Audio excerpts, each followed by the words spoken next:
I'd like to take the time to thank you ahead of time for watching this video. If you'd like to see more videos like this, make sure to subscribe to my channel. And right next to the subscribe button, make sure to hit that bell so you can get notifications when my next videos come out.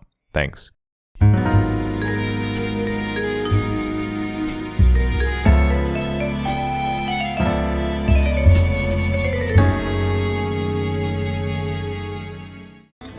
Carbine Studios, a company created by a number of ex-WoW developers with the sole intention to create something that was new and anything but WoW. 7 years of development later, you had Wildstar, a fantasy sci-fi game with an emphasis on action combat and hardcore 40-man raid content, something often likened to the WoW of old. The hype was there. Carbine's YouTube videos were breaking 1 million views. WoW Classic fans might have found their new title, but something along the journey went wrong. Wildstar currently exists in what people often refer to as maintenance mode, where new content is few and far in between, and the population continues to dwindle. What went wrong with Wildstar? For a title that promised to shake things up in the MMO industry, it faltered to a relative dud. In this episode, we will pick up the pieces and sort through the short rise and long fall of Wildstar.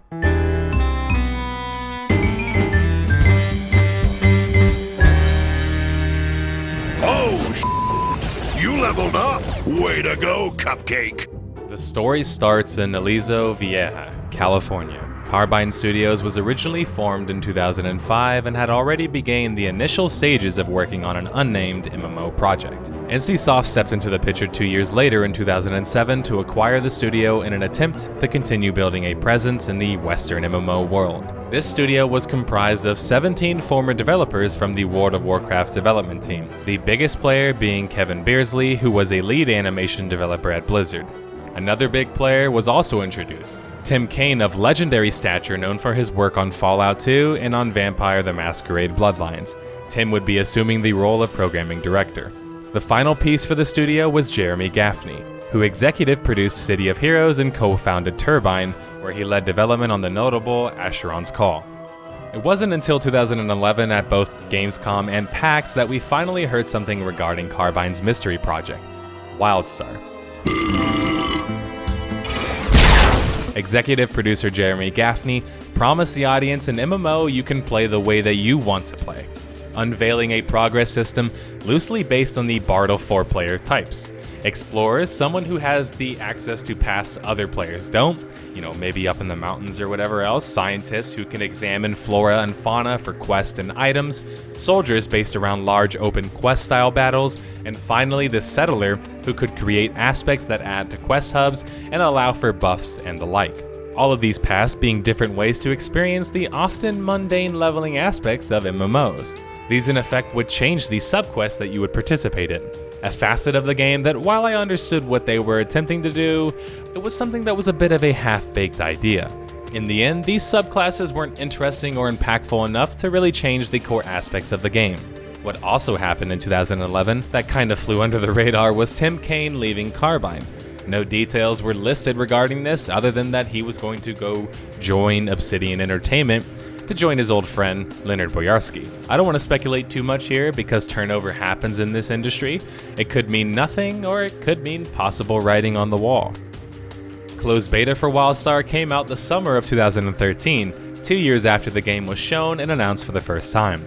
This is where my journey with the game begins. I was someone invited to this closed beta, more specifically the Guild closed beta, where only a couple different guilds were given the opportunity to test PvP, more specifically, War Plots, which were a unique selling point in Wildstar for PvP-focused players. War Plots were essentially 40 versus 40 PvP content, where you competed on War Plots, which were customizable large battleground territories of sorts. Matchmaking was present, and to the victor went the spoils, and the losers, they had to rebuild their war plot, something that would take time and resources. In theory, it sounded like Guild vs. Guild in Guild Wars 1, or Keep battles in Age of Conan. Too bad it never quite shook out like that, but I will talk about that later.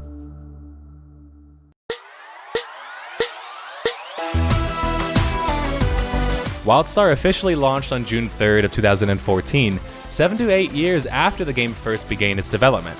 With a rumored budget between 50 and 70 million and a dual business model of having a subscription model and an in-game item dubbed Cred that would provide a monthly subscription and could be bought with in-game gold. Wildstar's launch was met with generally favorable reviews from both critics and the audience. On the higher ends of the spectrum, Wildstar's combat system and sheer amount of things to do was lauded. I'm just so excited! I think I might wet my britches! And the more critical reviews, though, said those things to do were busy work and no more, and that although the game had a different flavor of personality, it wasn't memorable enough to build a long-lasting world. They just need a healthy dose of Dominion galactic diplomacy. Wildstar servers were hit with DDoS attacks during the early start period, though they managed to recover, well, temporarily.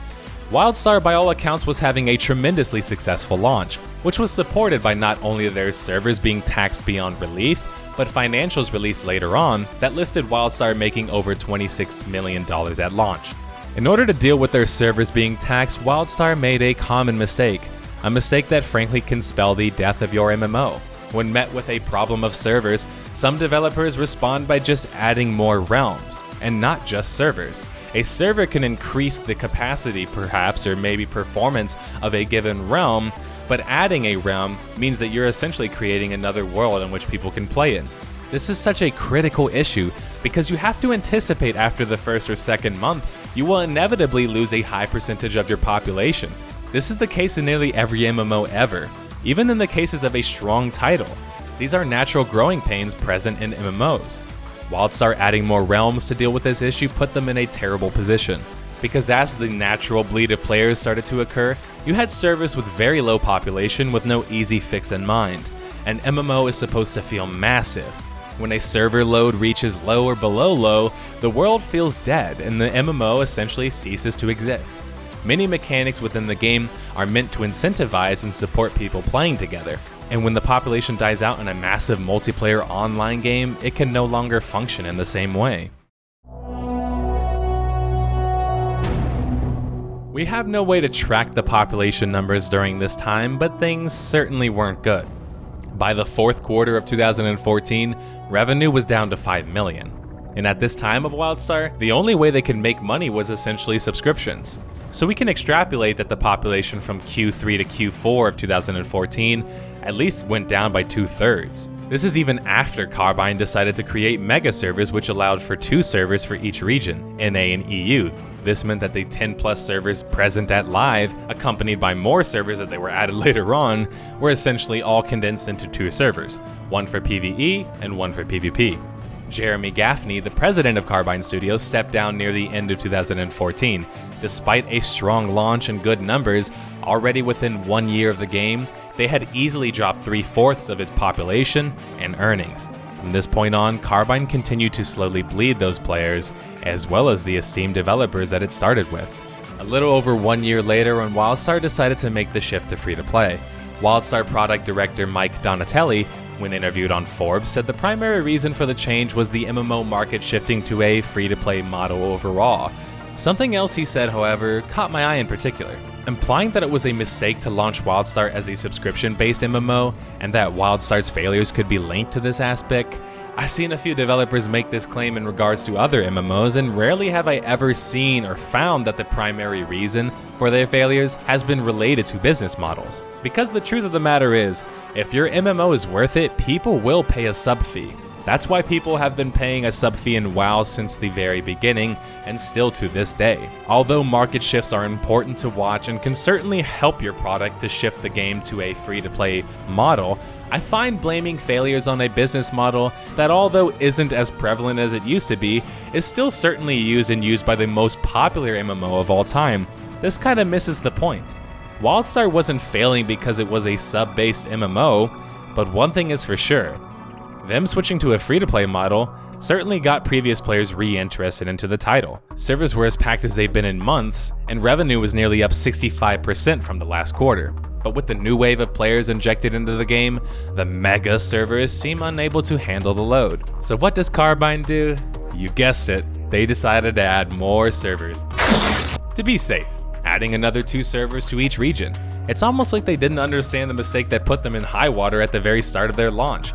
Yes, obviously they need to fix server issues, but what's the point in adding 2 more servers, or 2 more realms to be specific, only to have to get rid of them again?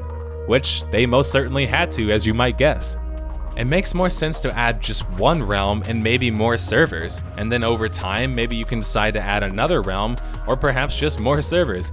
Knee-jerking out 4 more realms for your game is a decision that, although I understand to some extent, is a very risky one, especially when you can just increase the server load instead of having to create new realms. Having a little bit more finesse might have helped Carbine not have to constantly battle with the issue of their servers dropping to low population and bleeding yet more of the population. In a somewhat funny press release, Wildstar game director Chad Moore announced February 2016 that there were big plans for PvP in Wildstar, but that these big plans would start by them merging their PvP servers into PvE servers. This would mean that there was no longer any PvP servers, and only one mega server for NA and one for EU. I get not wanting to abandon people who enjoy PvP in your game, so you feel like you have to make some sort of press release to maybe make the PvP players happy, but PvP in Wildstar had been abandoned for quite a while at this point. You couldn't even get people willing to queue for arenas. War plots flopped and didn't take off, partly due to them needing 40 people to do one, and there was not much open world PvP to begin with. Let's talk about Wildstar's PvP. There's no secret that PvP wasn't a main focus of Wildstar from the start. I mean, they never got any serious updates since launch, and in that realm, it was nearly always lacking in players. Arena wasn't working, people were win trading at higher elos to get better gear, and as more and more players grew frustrated with the game or PvP arenas or possibly quit because of other reasons, this made matchmaking even more unbalanced, where it pitted top-ranked arena players against newer players, which further cannibalized the PvP scene in Wildstar, as all of these top-ranked players, because all of these top players also had PvP gear. But why did Carbine have to continue to go on, making people think that they cared about PvP? When you look at their competitors in Elder Scrolls and Guild Wars 2, they were both competitors that advertised a huge dedication to PvP for their games at launch at least. Once launched, however, and the PvP scenes for both games not being anywhere close to as large as the PvE scene for both respective games, they no longer put much effort into PvP, and they certainly didn't pretend that they would. This press release just seemed like a giant slap in the face for Wildstar PvPers like myself.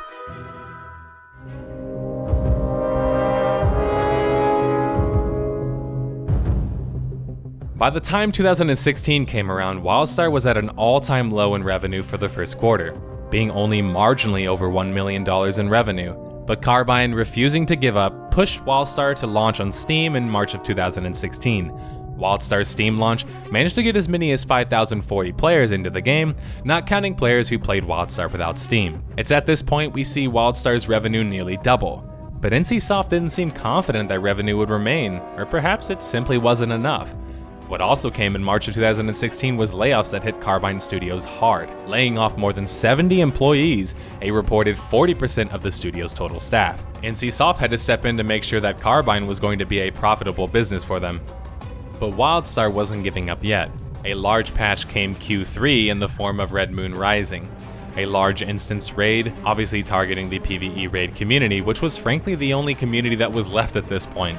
This was also the first new raid introduced into Wildstar, and unfortunately the last. Although Wildstar's raiding community was clearly the game's biggest player base, it was a raid community that couldn't reliably field the coveted and advertised 40-man raids. Because of this, Wildstar had to downgrade to 20-man raids, probably a bit late from them, as 40-man raids were a serious problem for Wildstar early on. Although raiders of old are probably posting a comment on this video right now to debate this, 40-man raids, frankly speaking, were a thing of the past at this point. As the MMO player base got younger and younger, no longer could you reliably wait for 40 people to show up on time without a hitch for a raid. It was time to half that and rely on 20 people instead. Despite the new content in Wildstar, it didn't seem to be enough. Wildstar's last publicly reported revenue was measured here, falling all the way down to just over $1 million, 15 times less than Guild Wars 2 and Aeon, and a whopping 83 times less than Lineage. Yes, Lineage was still making crazy money in 2016. Compared to its stablemates, Guild Wars 2, Blade and Soul, and Lineage, Wildstar was floundering. By the start of 2017, they had been relegated to the Other tab of NCSoft's financials. Carbine was going to have to do something big and fast if they wanted to keep Wildstar alive, or themselves. Change did come in a big way March 2017, and so launched the Power of the Primal Matrix update. An update that targeted yet again the hardcore PvEers and casuals alike, meant to add more replayability to older content, as well as add more progression for players who had reached level 50. This change, however, didn't go so swell. A Redditor wrote a scathing critique of this system, pointing out that players would essentially be time-gated by 270 days to reach max attunement, unless they were able to buy a cash shop item that would help their progression. One cash shop item that was $9.99. This affected dedicated and casual players alike, essentially designing the game now so that hardcore PvEers couldn't circumvent this process unless they paid money. Other players pointed out that under the new Wildstar progression system, introduced by Power of the Primal Matrix, players who have completed their progression would have a near 22,000 HP difference and a 80% damage difference. Wildstar was quick to match World of Warcraft's artifact power, but what they didn't quite seem to understand was that WoW AP created a power gap of 25% between the veteran and new players, something that later on WoW changed dramatically down to 2 or 3%. Wildstar had a far more significant increase and had essentially pay-blocked their dedicated raiders from reaching endgame. This meant that no matter how much a dedicated player played, they could not progress faster than a casual player. Things weren't very good. The last remaining player base Wildstar had was dying out. Well, that's up until September 2017, where Carbine implemented housing, a frankly decent housing system for such a heavily instanced MMO. This sparked the existing community to come back up for sure, but new players didn't seem to move much. Neither did revenue. Player counts as gathered by CK Jester showed that in March of 2017, 28,000 players within a month had at least played 6 hours of the game. Peak players were in the 3,000s, and the average concurrent player was closer to 800 players. And that's kind of where the story ends. It's now that summer of 2018, these numbers have yet to stabilize, and at this point, likely won't. Carbine has said that there will be no new zones added to the game, and likely no big raids. Operating on what I would call a skeleton crew at this point, or probably what some other people would call maintenance mode. Carbine Studios is very well aware of this fact. That's why in April of 2017, it was leaked that they were hiring staff for development of another game. Carbine's probably mostly moved on at this point. There doesn't seem to be many paths to prosperity that they haven't already tried for Wildstar, which sort of tells us that their core game just didn't cut it. Sure, the server issues at launch didn't help, nor did the raid attunement system, which was anything but intuitive. But what the issue with Wildstar was at a core level. Although in the end we see it as an instance hardcore raid game, it didn't fully morph into that until later on. It seemed like early on with their whole subclasses and world events they were attempting to go for something similar to Guild Wars 2. Most of subclass content was just rinse and repeat the same concepts. They didn't really add anything new, and surely not the actual emergent explorative gameplay that Guild Wars 2 is famous for. Although Guild Wars 2 is a stablemate under the NCSoft banner as well, it's very much competition and always was for Wildstar. Let's be blunt here. Guild Wars 2 did the whole exploration and world event system far better than Wildstar did, but by the time Wildstar realized it, they likely didn't have the time or money to push towards more raid content, especially not after NCSoft gutted their dev team. They shot themselves in the foot with the Power of the Primal Matrix update and subsequent issues. If Wildstar was realized as a hardcore raiding game from day one and dedicated to that image, who knows? Maybe they actually would have done better.